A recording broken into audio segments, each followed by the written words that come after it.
Hi everybody.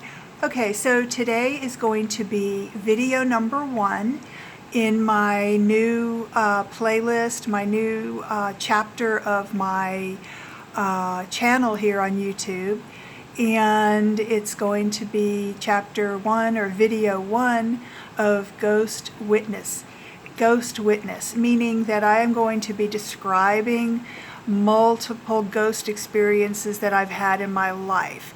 And if that's the kind of thing you're interested in, then, maybe you should subscribe or just come back, I'm going to be putting different videos up sporadically. I really can't say that I'll be putting them up every week, or maybe I'll put up 2 a week and then I won't put up another one for another 2 or 3 weeks or a month or something like that.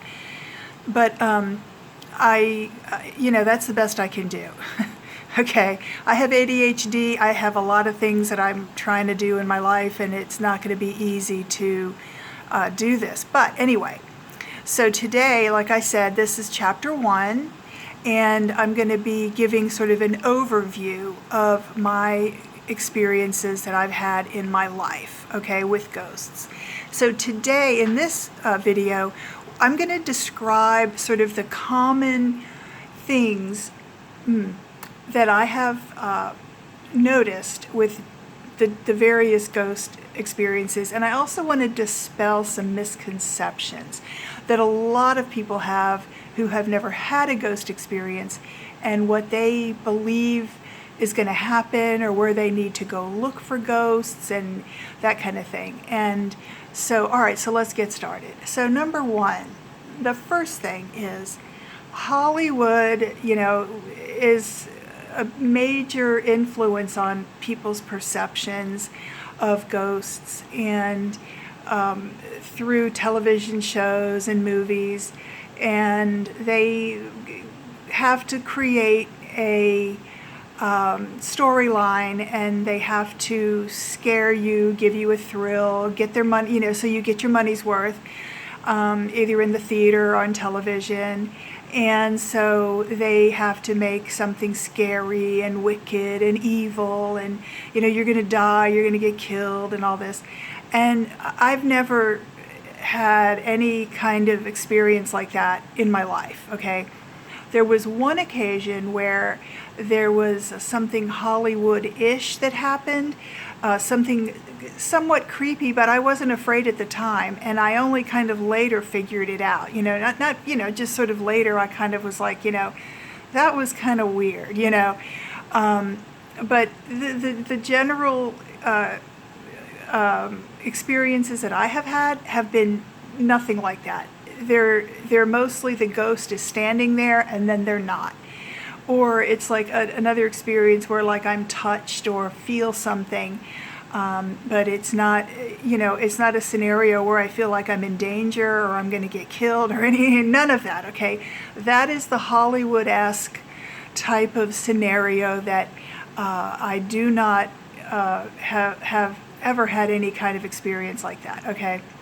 And number 2, I think this might also be sort of a myth or Hollywood type of thing, is where people believe that in order, to see a ghost, they have to go to a haunted asylum, or, some kind of haunted cemetery, some abandoned children's orphanage, or, where children were mistreated, or something along those lines. And that's another misconception. That's another fallacy.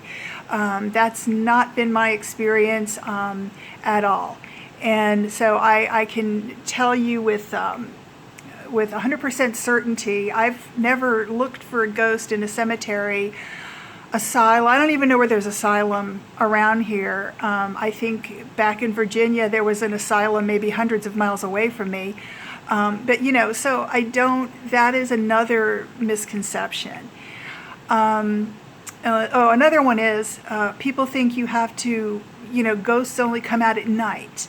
And you're only going to see ghosts at night, creeping around and doing, ghostly things at night. And that's not true. Okay, ghosts are around day and night. Okay, they're not just hanging around some dark corner or whatever. So that's false. And what else? I'm trying to think. What else? So let's see, I probably should have wrote this down. But, and another misconception is that like the ghosts that you're going to see have been dead for hundreds of years, and they're the result of some type of spell or some evil thing has happened and whatever, and that's not true. Most of the ghosts that I have seen, with very few exceptions, were young people of modern times wearing modern clothes. So, and they did not look unhappy at all. Okay. And another thing that I have noticed about ghosts is, I'd say more than half the time, maybe 75% of the time, when I hear a noise that a ghost is making, it always has, I can pinpoint the sound as that it is coming from about 12 inches to maybe 18 inches from the ceiling. Okay.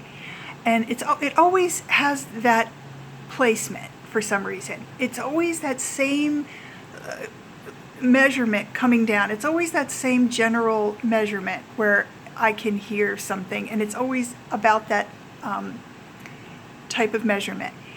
And another thing about ghosts is when you hear them and they're making a sound and they're close to you, when you pinpoint the sound, it's always in a place where you physically cannot stand or sit. And to be in that position, to make a noise coming from that place, you would have to like contort yourself and, maybe lie on your side and do all these weird things. But so, you can pinpoint where a sound is coming from. It's going to be in a weird place where you cannot physically stand or you can't be to create a sound. And the second thing is, like I said, it's always coming from the ceiling, and it's always coming from like a few feet, under 2 feet from the ceiling. Okay, what else? I'm trying to think. Animals can be ghosts too, because I have experienced that several times. We'll go into that. And I guess that's it for now. So keep track of my channel. If you want to subscribe, do so. That would be good. And then what I'll do is I'll talk about each of my videos will be a different description of a ghost experience for those of you who are interested in this. And I also want to have a type of a contest where I'm going to be describing a particular ghost that I saw in a very specific place. And I believe that since the ghost was wearing modern clothes and it was a modern person and it was of this century, of this time, of this very, very recent time, that somebody out there knows who it is and you can identify who it is, right? So the ghosts that I have seen, I'll just say right now, were here in Florida, in Phoenix, Arizona, North Phoenix, okay, and Virginia, Arlington and Fairfax, Virginia are the areas where I've seen ghosts, which is the places I've lived. Okay, so anyway, that's what my segment is going to be called, Ghost Witness, and I hope to see you coming up in my next video. See you later, guys.